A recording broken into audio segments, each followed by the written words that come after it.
धन्यवाद रविकांत। समाचार पत्रों की सुर्खियां। आज का पहला बड़ा समाचार जो लगभग सभी समाचार पत्रों में सुर्खी लिए हुए है, 370 हटाने को चुनौती देने वाली याचिकाओं पर सुप्रीम फैसला आज।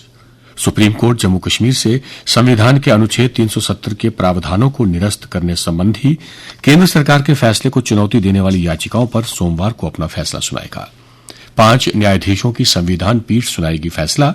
5 सितंबर को रखा था सुरक्षित। सुप्रीम फैसले से पहले कश्मीर के साथ साथ जम्मू में भी सुरक्षा कड़ी, सुरक्षा बलों के काफिले पर रोक, वीआईपी की सुरक्षा में लगे काफिले को भी निकलने से रोका, सोशल मीडिया पर रहेगी खास नजर। दूसरा बड़ा समाचार, विष्णुदेव होंगे छत्तीसगढ़ के पहले आदिवासी मुख्यमंत्री। अरुण साव और विजय शर्मा हो सकते हैं उप मुख्यमंत्री। पूर्व सीएम रमन सिंह बनेंगे स्पीकर। 12 या 13 को शपथ ग्रहण संभव। एक और समाचार जो कुछ दिनों से सुर्खी लिए हुए है, कांग्रेस सांसद धीरज साहू के ठिकानों से मिले 351 करोड़। 40 मशीनों ने 5 दिन तक लगातार की नोटों की गिनती। ओडिशा स्थित बोध डिस्टिलरी कंपनी के खिलाफ आयकर छापों में कुल 351 करोड़ रुपए की नकदी जब्त की गई है। रांची में अकूत नकदी की गिनती के लिए 3 बैंकों के अधिकारी लगाए गए हैं। पाकिस्तानी सीमा पर तैनात होंगे देसी लड़ाकू विमान। राजस्थान के नाल एयरबेस पर तेजस का अत्याधुनिक संस्करण LCA Mark 1A वायुसेना की बढ़ाएगा ताकत। भारत में बने हल्के लड़ाकू विमान LCA Mark 1A के पहले बेड़े को पाकिस्तानी सीमा पर तैनात करने की तैयारी है। Mark 1A मौजूदा तेजस MK1 का आधुनिक संस्करण है और इसे राजस्थान के बीकानेर में नाल एयरबेस पर तैनात किया जाएगा। मुख्य सचिव अटल डुल्लू ने NH-44 पर जारी निर्माण कार्य का लिया जायजा। उधमपुर और रामबन में महत्वपूर्ण परियोजना स्थलों का भी किया दौरा। हादसे रोकने के लिए निगरानी बढ़ाने के दिए निर्देश। युवा शक्ति हमारे देश की सबसे बड़ी संपत्ति, कहा उपराज्यपाल मनोज सिन्हा ने। राज्य स्तरीय युवा उत्सव के समापन पर 5 युवा केंद्रित कार्यक्रमों को एकीकृत करने के प्रयासों को सराहा। लक्ष्यों की प्राप्ति के लिए युवाओं की ऊर्जा का उपयोग करने की आवश्यकता पर दिया जोर। भारत और दक्षिण कोरिया के बीच राजनयिक संबंध के 50 साल पूरे होने पर प्रधानमंत्री नरेंद्र मोदी ने कहा कि यह आपसी सम्मान, साझा मूल्यों और बढ़ती साझेदारी की यात्रा रही है।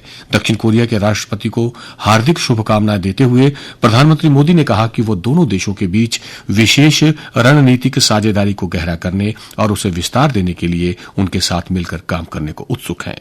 और अब अन्य समाचारों के साथ रोहिणी शर्मा। धन्यवाद राजकुमार। यथानाम तथा गुण।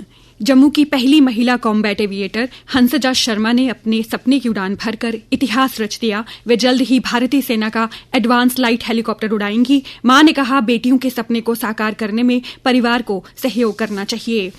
विकसित भारत संकल्प यात्रा का दूसरा चरण 15 से प्रमुखों व सचिवों की लगी ड्यूटी। अतिरिक्त मुख्य सचिव गृह विभाग श्रीनगर में देंगे सेवाएं। 2 दिवसीय जम्मू कश्मीर लद्दाख महोत्सव 2023 संपन्न हुआ। विभिन्न इलाकों से पहुंचे थे हजारों लोग। सेना के टाइगर डिवीजन ने लगाई थी विशेष प्रदर्शनी। 100 से अधिक स्टॉल लगाए गए थे महोत्सव में।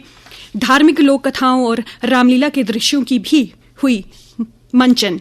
36 गैर सरकारी संगठनों को उनके काम के लिए मिला सम्मान। और अब कुछ खेल समाचार।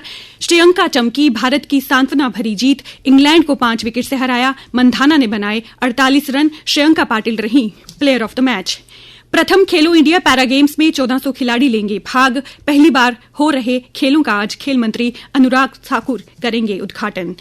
बारिश ने धोया भारत और दक्षिण अफ्रीका का मैच। पहले T20 में एक भी गेंद नहीं फेंकी जा सकी। दूसरा T20 मंगलवार और तीसरा 14 दिसंबर को खेला जाएगा। और अब नजर डालते हैं मौसम के हाल पर। मौसम विज्ञान केंद्र की जानकारी के अनुसार जम्मू संभाग में आज आसमान साफ रहेगा, लेकिन कुछ स्थानों पर हल्के बादल छाए रहेंगे। वहीं कश्मीर घाटी में जमने लगी ओस। गुलमर्ग का न्यूनतम तापमान 0 से 4.2 डिग्री नीचे। 16 दिसंबर तक छाए रहेंगे बादल। कल का अधिकतम तापमान था 20.9 डिग्री सेल्सियस। कल का न्यूनतम तापमान था 7.1 डिग्री सेल्सियस। आज सूर्यास्त 5:27 पर होगा। कल सूर्योदय 7:23 पर होगा।